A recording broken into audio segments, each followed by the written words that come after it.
Hello students, I am Vaishali Kikan from Vaishali's e-learning, and in today's lecture we are going to practice some objective questions on basics of communication. बहुत सारे students ने मेरे से demand करी थी about the objective question session, so I am coming up with this session and I hope आप लोगों को बहुत फ़ायदा देगा ये सब sessions during your exams. So give me your feedback at the end of the lecture. This feedback is required from you, and the basics of communication we have already covered in the video lectures. आप जाकर video lectures देख सकते हैं और वहाँ से आप ये सब टॉपिक्स अच्छे से पढ़ सकते हैं. सारे टॉपिक्स कवर हो रखे हैं. Right, so let's start with the question. The first question is, in a communication system, noise is most likely to affect the signal. Right, कहाँ पर नॉइज अफेक्ट करती है सिग्नल को? ट्रांसमीटर में अफेक्ट नहीं करती है, रिसीवर में अफेक्ट नहीं करती है. रिसीवर में तो इनफैक्ट हम नॉइज को रिमूव करते हैं, ट्रांसमीटर में नॉइज आने का कोई मतलब ही नहीं है. In the channel the noise is there. Right, the minimum antenna height should be, the minimum antenna height right for the perfect reception is tau upon 4. This is lambda upon 4. जो भी आप वेवलेंथ पर operate करते हैं उसकी upon 4 आप height of antenna लेते हैं. इसी वजह से हम हाई फ्रीक्वेंसी पर ऑपरेट करते हैं. अगर हम हाई फ्रीक्वेंसी पे वर्क करेंगे तो हमें जो एंटेना की हाइट चाहिए होगी, हाई फ्रीक्वेंसी पे वेवलेंथ कम होती है तो एंटेना की हाइट कम हो जाती है. Right, so lambda upon 4 is the minimum antenna height. The carrier is simultaneously modulated by two sine waves with modulation index of 0.3 and 0.4. The total modulation index will be, so जो total modulation index होता है वो होता है under root m1 square plus m2 square. So m1 is given 0.3, तो under root 0.3 square plus 0.4 square. So जब आप इसकी वैल्यू निकालेंगे आपके पास आएगा 0.5. A 200 watt carrier, this is the power of the carrier, right? So हमारे पास क्या given है? PC. The PC is modulated to a depth of 75%. ये 75% क्या है? It is giving me the modulation index. Modulation index है 0.75. The total power of modulated wave is given by, जो total power PT होता है PC 1 plus m square upon 2. So यहाँ पर m की वैल्यू पुट करेंगे, PC की value put करेंगे. So PT आ जाएगा 200 into 1 plus 0.75 square upon 2. So जब आप इसकी वैल्यू निकालेंगे आपके पास आएगा 256.25 watt. Right, so now coming to the next question. Modulation is done in, modulation कहाँ होती है? ट्रांसमीटर में. और रिसीवर में क्या होगी? रेडियो रिसीवर में हम डीमॉड्यूलेशन करते हैं. मॉड्यूलेशन होता क्या है? Super imposing of the input signal on the carrier signal. जो भी आपका मैसेज सिग्नल है उसे सुपर इम्पोज करते हैं कैरियर सिग्नल पे. कैरियर सिग्नल को हाई फ्रीक्वेंसी सिग्नल लेते हैं और carrier signal should be deterministic. Carrier signal की कोई भी पैरामीटर चेंज नहीं होता है. इनपुट सिग्नल का पैरामीटर रैंडम होता है. राइट, अगर मैं उसकी फ्रीक्वेंसी, एम्पलीट्यूड, किसी भी पैरामीटर की बात करूं, it is random, it is not predictable. आपको नहीं पता मैं नेक्स्ट वर्ड अब क्या बोलने वाली हूँ. राइट, सो मैं जो अभी वर्ड बोलने वाली हूँ it's a message signal for you, but carrier का जो इनपुट होता है, कैरियर के सारे पैरामीटर्स हमारे डिटर्मिनिस्टिक होते हैं. उसका एम्पलीट्यूड कांस्टेंट रहता है, फ्रीक्वेंसी, फेज, सब कुछ हमें पहले ही पता होता है. राइट, सो मॉड्यूलेशन जो होता है हमारा ट्रांसमीटर में होता है. In an amplitude modulation the dash of carrier is varied according to the strength of the signal.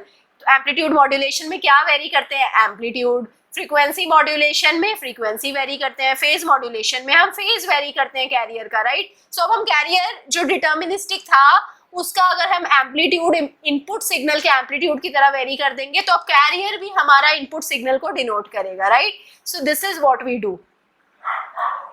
Demodulation is done in, अभी मैंने आपको बताया था रिसीविंग एंटेना या रिसीविंग रेडियो रिसीवर्स के अंदर हम डीमॉड्यूलेशन करते हैं. If a minimum is 40, a maximum is 60, what is the percentage of modulation? हमें मैक्सिमम और मिनिमम लेवल गिवन है तो परसेंटेज ऑफ मॉड्यूलेशन होता है A max minus A min upon A max plus A min into 100. So let's put the values. A max क्या है? A max है 60 minus 40 upon 60 plus 40 into 100. Right, so यहाँ पर upon में 100 आ जाएगा, numerator में 20 आ जाएगा. 20 upon 100 into 100. Right, so it is 20. सो 20% हमारे पास मॉड्यूलेशन हो रहा है. विच of the following have minimum wavelength? Visible light की मिनिमम वेवलेंथ है. राइट, आपको स्पेक्ट्रा याद होगा, अगर नहीं याद है एग्जाम के दौरान आप देख सकते हैं. राइट, या फिर आप रिमेंबर कर सकते हैं, फॉर्मूला शीट में आप स्पेक्ट्रा बनाकर रख सकते हैं. सो अगर मैं AM ब्रॉडकास्टिंग के लिए देखूँ, AM ब्रॉडकास्टिंग के लिए हमें हाई फ्रीक्वेंसी चाहिए होती है, विजिबल लाइट से तो ऑब्वियसली हाई ही चाहिए। मोबाइल कम्युनिकेशन उससे भी ज़्यादा फ्रीक्वेंसी पर होता है, radar communication obviously. So microwave is also high frequency than the visible light. So यहाँ पर जो विजिबल लाइट है वो सबसे मिनिमम वेवलेंथ की होगी। Which of the following has the minimum frequency?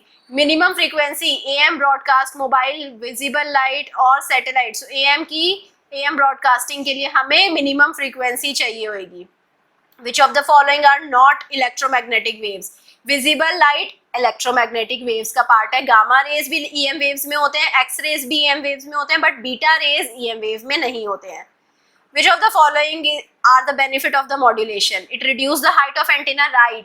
क्योंकि जब हम मॉड्यूलेट करते हैं तो हाई फ्रीक्वेंसी कैरियर पर सुपर इम्पोज कर देते हैं। सो जब फ्रीक्वेंसी हाई है सिग्नल की तो उसकी वेवलेंथ कम हो जाएगी, वेवलेंथ कम है तो एंटीना हाइट कम हो जाएगी, क्योंकि वेवलेंथ के प्रोपोर्शनल रहती है antenna height. So reduction in antenna height is the correct option, right.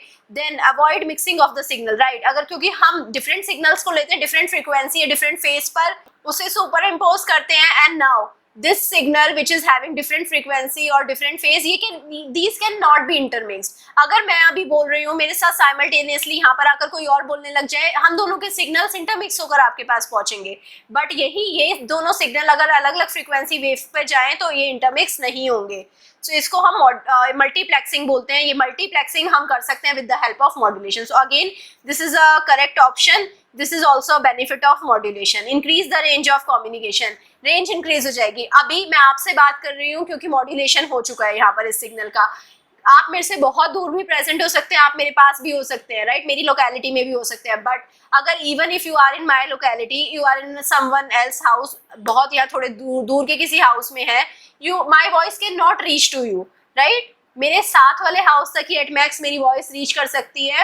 Range कम है अगर मैं विदाउट मॉड्यूलेशन बात करूं, बट अगर मैं मॉड्यूलेशन के थ्रू बात करूंगी रेंज इंक्रीज हो जाएगी। Now I can talk to a person in Antarctica, I can talk to person in US। So जो भी जहां पर भी कोई पर्सन होगा मैं वहां पर उससे बात कर सकती हूँ, रेंज इंक्रीज हो गई है। So all of these are the benefits of the modulation, all of the above is the correct answer. The transmitter receiver combination in the satellite is known as transponder। Satellite में जो transmitter और receiver का combination होता है उसे transponder बोलते हैं।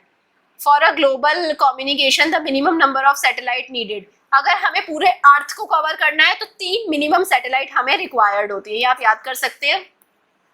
A synchronous satellite orbits the earth once in. जो सिंक्रोनस सैटेलाइट है वो अर्थ को एक बार ऑर्बिट करती है इन 24 आवर्स। अर्थ के साथ सिंक्रोनस चलती है, राइट, अर्थ की ही स्पीड से चलती है, तो 24 आवर्स में ये हमें हमारी अर्थ को ऑर्बिट करेगी।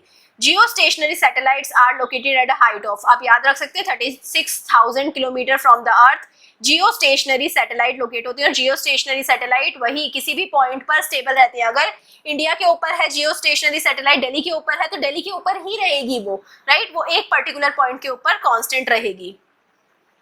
Apogee means the point farthest from the अर्थ। जब भी हमारे अर्थ है, अर्थ के अराउंड हमारे पास बहुत सारे प्लैनेट्स रिवॉल्व कर रहे होते हैं, राइट, मून रिवॉल्व कर रहा है, तो जो भी हमारे अर्थ के अराउंड रिवॉल्व कर रहे हैं, एक पॉइंट है जो बहुत पास है अर्थ के और एक पॉइंट है जो बहुत दूर है। बहुत सारी सैटेलाइट्स जो अर्थ से हम भेजते हैं वो एपोजी और पेरिजी में रिवॉल्व करते हैं, राइट। तो apogee means the point which is farthest from the अर्थ। तो ये जो पॉइंट है ये आप देख पा रहे हैं अर्थ से फारदेस्ट है, this is apogee.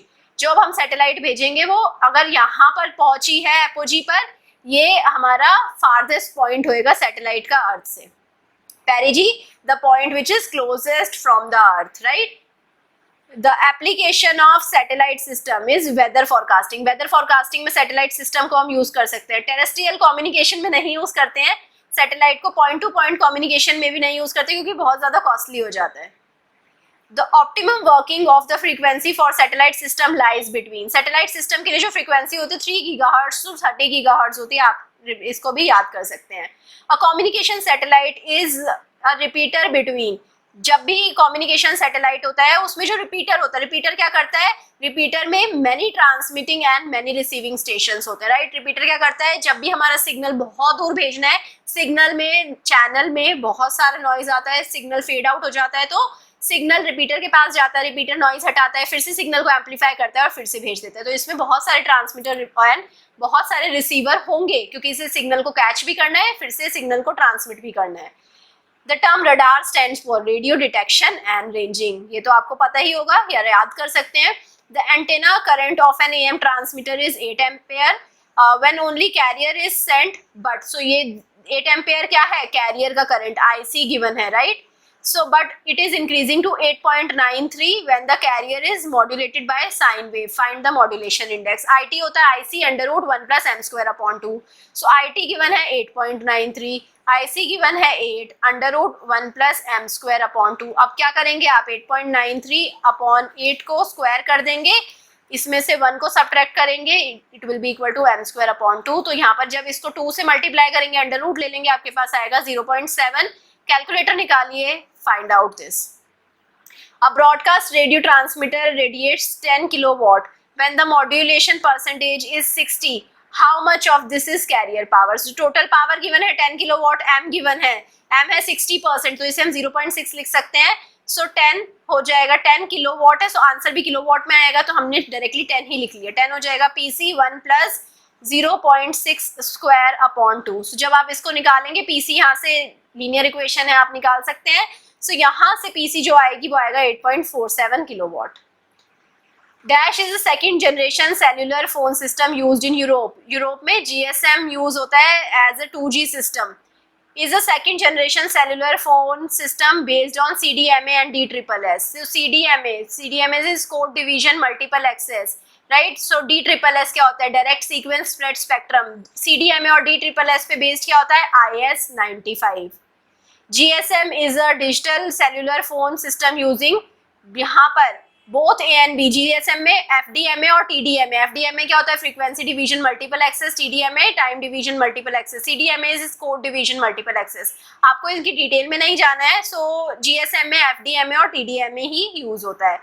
The period of a satellite, the time required for satellite to make a complete trip around the earth is determined by which law? कैपलर law बताता है कि कितना टाइम लगेगा सैटेलाइट को अर्थ के अराउंड ऑर्बिट कंप्लीट करने में।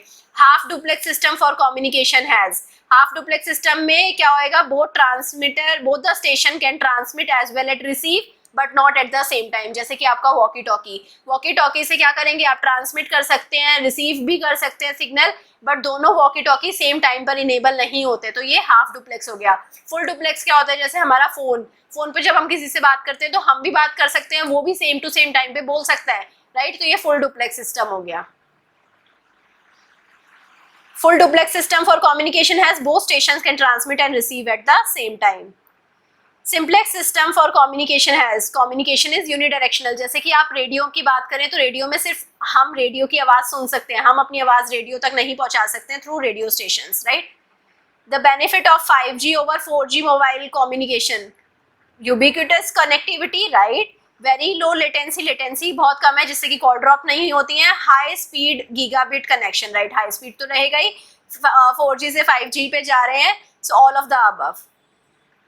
The frequency range of AM किस फ्रीक्वेंसी में वर्क करता है, आप याद कर सकते हैं, 535 to 1605 kilohertz. GSM have the following features. GSM में सिम होता है based on the frequency planning, cover more than 75% of global market share, right. So all of them are right.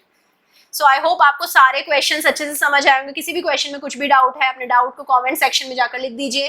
I hope आपको बहुत सारे टॉपिक्स का revision भी हो गया होगा।